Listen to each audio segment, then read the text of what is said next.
তৃণমূল জামানায় জন্ম মৃত্যু শংসাপত্রে কারচুপি। এবার জেলায় জেলায় পুরসভাগুলিতে দাপিয়ে বেড়াল রাজ্য পুলিশ।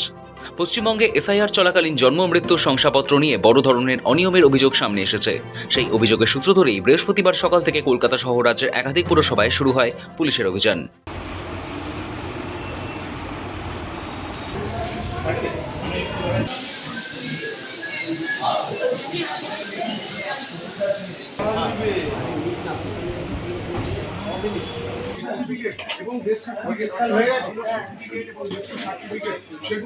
কলকাতা পুরসভার 1, 2 এবং 10 নম্বর বড়তে চলে তল্লাশি অভিযান। জন্ম মৃত্যু সার্টিফিকেট তদন্তে পুলিশ হানা দেয় মালদার ইংরেজবাজার পুরসভায়। পুরসভার জন্ম মৃত্যু সার্টিফিকেট রেজিস্ট্রেশন বিভাগে হানা দেয় পুলিশ। সেখানে চলে নথিপত্র যাচাইয়ের কাজ। পুলিশের একটি টিম পৌঁছয় ধূপগুড়ি পুরসভাতেও। পুলিশের একটি দল পৌরসভায় পৌঁছে জন্ম ও মৃত্যু নিবন্ধের সমস্ত নথি ও রেজিস্টার খতিয়ে দেখে সেগুলি বাজেয়াপ্ত করে থানায় নিয়ে যায়। বাঁকুড়া পুরসভা এবং পঞ্চায়েত অফিসেও চলে পুলিশের ম্যারাথন অভিযান। সিল করা হয় নথিপত্র। শংসাপত্র জালিয়াতি রুখতে কড়া পদক্ষেপ বাঁকুড়ায়। পাশাপাশি হাওড়া পুর নিগমের স্বাস্থ্য বিভাগেও হানা দেয় হাওড়া সিটি পুলিশের একটি তদন্তকারী দল। সেখানে জন্ম এবং মৃত্যু রেজিস্টার খাতা খতিয়ে দেখেন পুলিশ আধিকারিকরা। এদিকে বৃহস্পতিবার সকালে বারাসাত পুরসভায় পৌঁছন বারাসাত জেলা পুলিশের আধিকারিকরা। দীর্ঘক্ষণ বারাসাত পুরসভায় দায়িত্বে থাকা প্রশাসক দেবলীনা সেনের সঙ্গে আলোচনা করেন। পাশাপাশি বাদুড়িয়া পুরসভায় বিভিন্ন নথি খতিয়ে দেখতে পৌঁছয় পুলিশ এবং কেন্দ্রীয় বাহিনী। জমা পড়া বিভিন্ন শংসাপত্রের তথ্য ও নথির সত্যতা যাচাইয়ের উদ্দেশ্যে বারুইপুর পুরসভা এবং একাধিক গ্রাম পঞ্চায়েতে তদন্ত শুরু হয়েছে। সেই তদন্তের অংশ হিসেবে মদারাট গ্রাম পঞ্চায়েতেও যান বারুইপুর থানার পুলিশ আধিকারিকরা। সেখানে নথিপত্র পরীক্ষা করা হয় এবং প্রয়োজনীয় তথ্য সংগ্রহ করা হয় বলে জানা গিয়েছে। এদিকে হাবড়া, গোবরডাঙ্গা এবং অশোকনগর সহ রাজ্যের একাধিক পুরসভায় পুলিশ পৌঁছে নথিপত্র খতিয়ে দেখে। প্রশাসনের লক্ষ্য জন্ম ও মৃত্যুর শংসাপত্র সংক্রান্ত নথিভুক্তির বৈধতা নিশ্চিত করা এবং কোনো অনিয়ম হয়ে থাকলে তার উৎস খুঁজে বের করা।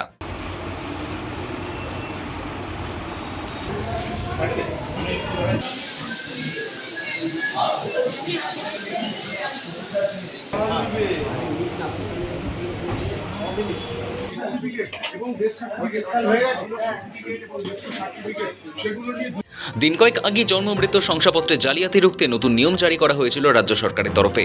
এবার ভুয়ো জন্ম মৃত্যু শংসাপত্র খতিয়ে দেখতে জেলায় জেলায় অভিযান শুরু হলো। অভিযান চলার নির্দেশ দিয়েছিল মুখ্য সচিব মনোজ আগরওয়াল। তার দাবি, এসআইআরে প্রচুর বেনিয়ম নজরে পড়েছে কমিশনের। সেক্ষেত্রে মুখ্য সচিবের কড়া নির্দেশ, জেনে বুঝে কেউ কারচুপি করে থাকলে কাউকে রেয়াত করা হবে না। এসআইআরের সময় ব্যাপক কারচুপি। মুখ্য সচিবের দাবি, বেশ কয়েকদিন ধরে অভিযোগ উঠছে তৃণমূল জামানায় এসআইআরের সময় বেআইনি জন্ম মৃত্যু শংসাপত্র ইস্যু করার অভিযোগ উঠেছে। বিশেষ করে সীমান্তবর্তী কয়েকটি জেলা থেকে এই ধরনের নথির সন্ধান মেলায় প্রশাসনের উদ্বেগ আরও বেড়ে যায়।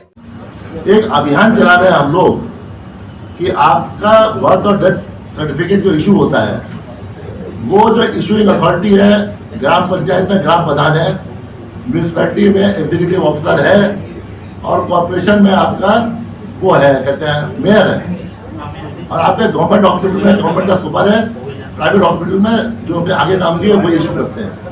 ठीक है ना।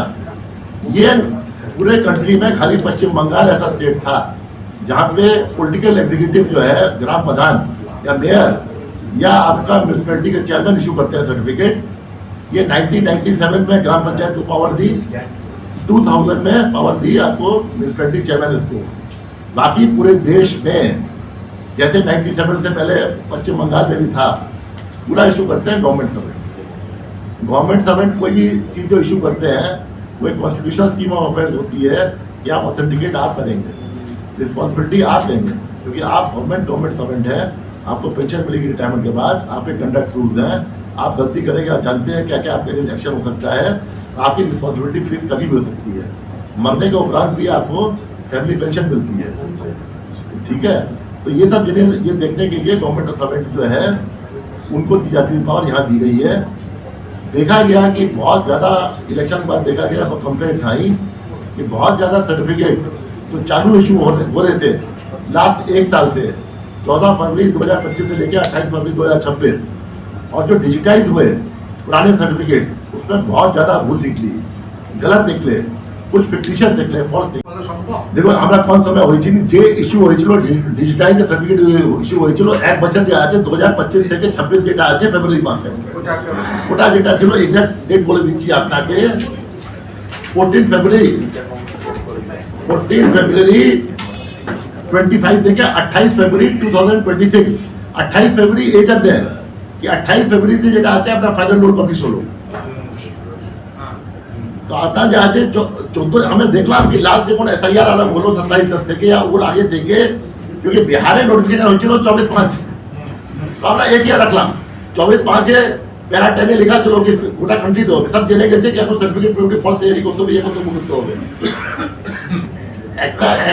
একটা যে আছে যে কিছু লোক আছে ওরা আরাম করে দিচ্ছে কাজ সেই অভিযোগের প্রেক্ষিতে এবার কড়া পদক্ষেপ করছে রাজ্য সরকার। গোটা ব্যবস্থাকে আরও স্বচ্ছ এবং নির্ভুল করতে জন্ম ও মৃত্যু শংসাপত্র সংক্রান্ত আইনে সংশোধন আনা হয়েছে। নতুন সংশোধনের মাধ্যমে একাধিক নিয়মের পরিবর্তন করা হয়েছে যাতে ভবিষ্যতে জাল নথি তৈরি বা ব্যবহার রোধ করা সম্ভব হয়। মুখ্য সচিব জানান, বার্থ সার্টিফিকেট ও ডেথ সার্টিফিকেটের তথ্য স্ক্যান করা হচ্ছে, শুধু ভেরিফিকেশন করার জন্য এটা করা হচ্ছে, কারোর কোনো সমস্যা হবে না। রাজ্য মুখ্য সচিব মনোজ আগরওয়াল স্পষ্ট ইঙ্গিত দিয়েছেন, তদন্তে যদি প্রমাণিত হয় যে কোনো আধিকারিক ইচ্ছাকৃতভাবে ভুল করেছে বা অনিয়মে জড়িত ছিলেন, তবে তাদের বিরুদ্ধে কঠোর প্রশাসনিক পদক্ষেপ নেওয়া হবে। মুখ্য সচিবের নির্দেশের পরেই জেলায় জেলায় অ্যাকশনে নামল পুলিশ।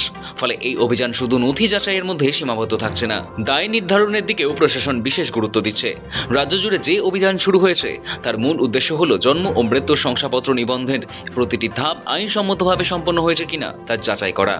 সেই কারণেই শুধু পুরসভাই নয়, বিভিন্ন গ্রাম পঞ্চায়েতেও নথিপত্র পরীক্ষা করে দেখা হচ্ছে কোথাও নিয়মভঙ্গ, জালিয়াতি বা তথ্য গোপনের ঘটনা ঘটেছে কিনা তা খতিয়ে দেখছেন তদন্তকারীরা। এদিকে ভবিষ্যতে তদন্ত প্রক্রিয়াকে আরও কার্যকর করতে একটি গুরুত্বপূর্ণ সিদ্ধান্ত নিয়েছে রাজ্য পুলিশ। গ্রাম পঞ্চায়েত এবং পুরসভার দপ্তরে থাকা জন্ম ও মৃত্যু শংসাপত্র সংরক্ষণের উদ্যোগ নেওয়া হচ্ছে। উদ্দেশ্য, আগামী দিনে এই সংক্রান্ত কোনো অভিযোগ বা তদন্তের প্রয়োজন হলে সংরক্ষিত নথি ব্যবহার করে দ্রুত এবং নির্ভুলভাবে তদন্ত এগিয়ে নিয়ে যাওয়া। সূত্রের খবর, ইতিমধ্যেই রাজ্যের বিভিন্ন জেলার পুলিশ সুপার এবং পুলিশ কমিশনারদের কাছে প্রয়োজনীয় নির্দেশ পাঠানো হয়েছে। সেই নির্দেশ অনুযায়ী জন্ম ও মৃত্যুর শংসাপত্র যথাযথভাবে সংরক্ষণ করতে হবে, যাতে ভবিষ্যতে প্রয়োজন হলে তদন্তকারী সংস্থার হাতে নির্ভরযোগ্য নথি থাকে। ফলে ভুয়ো শংসাপত্রের অভিযোগ সামনে আসার পর প্রশাসন শুধু তাৎক্ষণিক অভিযানে সীমাবদ্ধ থাকছে না, ভবিষ্যতে এই ধরনের অনিয়ম রুখতে দীর্ঘমেয়াদী ব্যবস্থা গ্রহণের দিকেও জোর দিচ্ছে।